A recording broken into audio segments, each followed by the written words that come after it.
dan svima. Koristim priliku da svim građanima Barajeva čestitam dan opštine i slavu, a takmičarima da poželim mnogo uspeha, neka pobedi najbolji i proglašavam ovu manifestaciju otvorenu. Hvala.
Mesto, bronzanu medalju, Sladen Poklončić, delimični ulazak u istoriju, ali svakako ulazak, osvojila je ekipa pod nazivom Glumčevo brdo!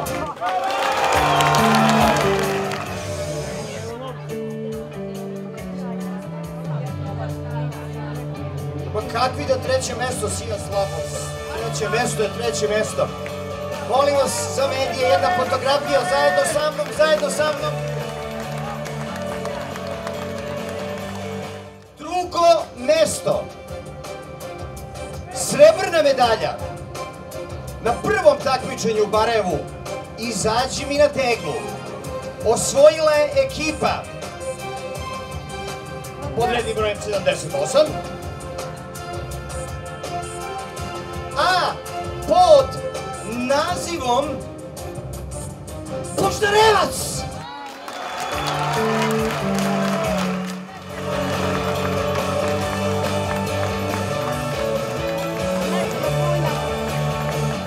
Posla. Ja molim vas jedan aplauz za najmlađih učesnika i zaživio te glavo dobili i on medalju.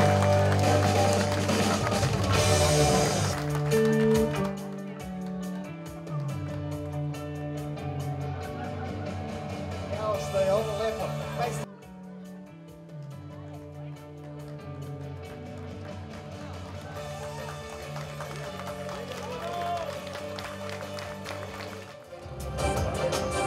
Ove godine prvi put u Barajevu, nadamo se, Bože zdravlje i dogodine.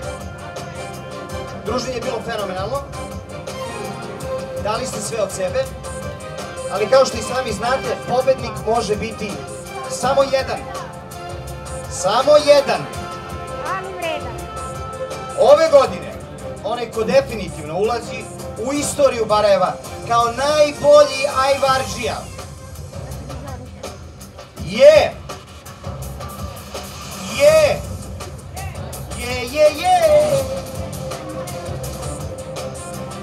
ekipa pod nazivom Vrani!